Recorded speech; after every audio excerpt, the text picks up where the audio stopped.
typical Saturday, but sure. No, sure, look. It's been a mad few weeks. I can only imagine. Yeah, it really has.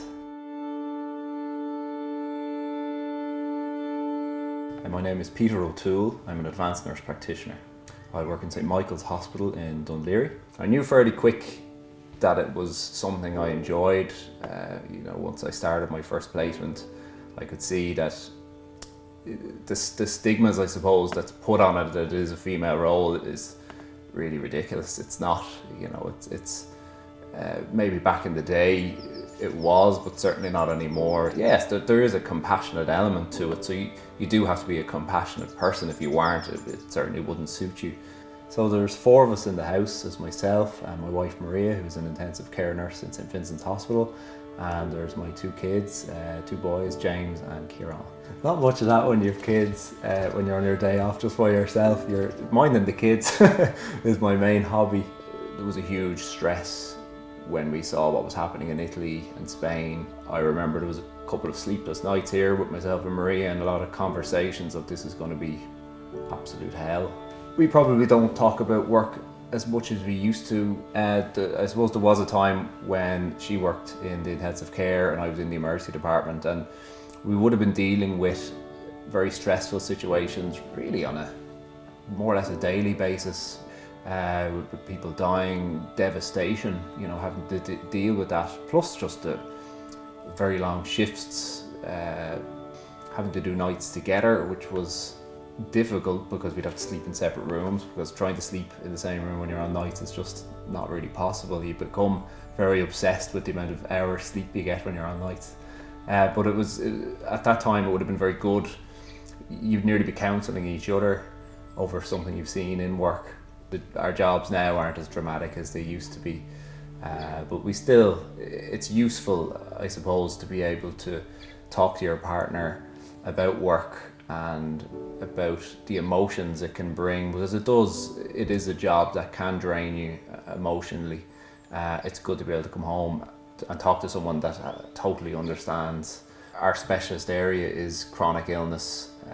Our main areas is the breathing problems, in which I'm dealing with are chronic obstructive pulmonary disease, patients with maybe diabetes, patients with heart failure. There are big 3 areas. The prospect of someone maybe suffering without maybe drugs to help ease a passing.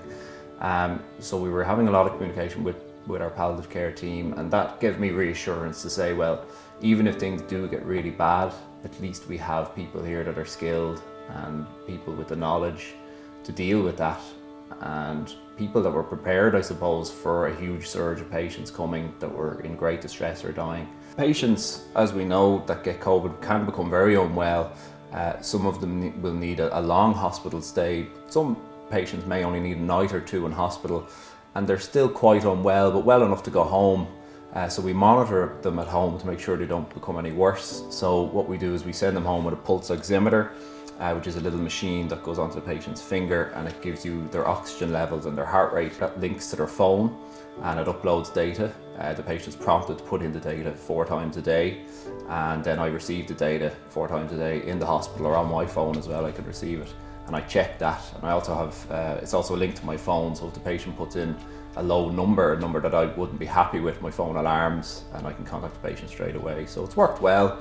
Nothing beats face-to-face with a patient, and maybe specialists like myself were reluctant to use it before, but now I suppose we're forced into using it, and we see it actually works quite well, and patients do like it as long as they're able to use it. And it's probably technology that will be used more even for non-COVID stuff, because now we're kind of getting used to it and we see it works. So we know that there's patients sick out there that aren't coming to hospital.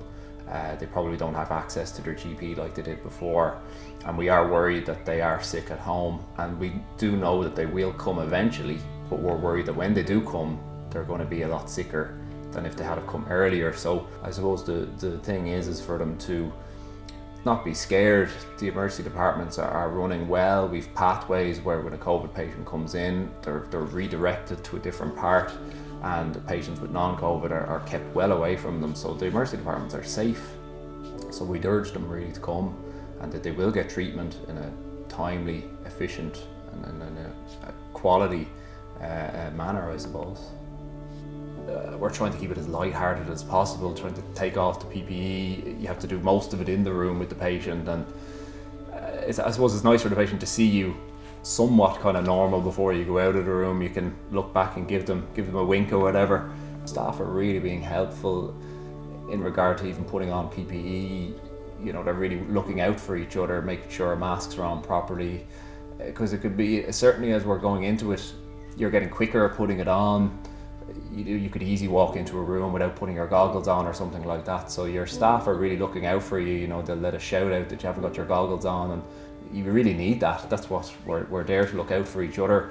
Now we can see in the last couple of weeks, in the last maybe 2 weeks, that we're discharging more patients than we're getting in to the bed. So that has been really good. So the restrictions have definitely worked, and I think people just need to hold tight, keep it going. We really need it because we are getting busier in the hospitals, and we don't want to become overwhelmed, because if we're not overwhelmed, we can provide really good high quality care and we will save people's lives.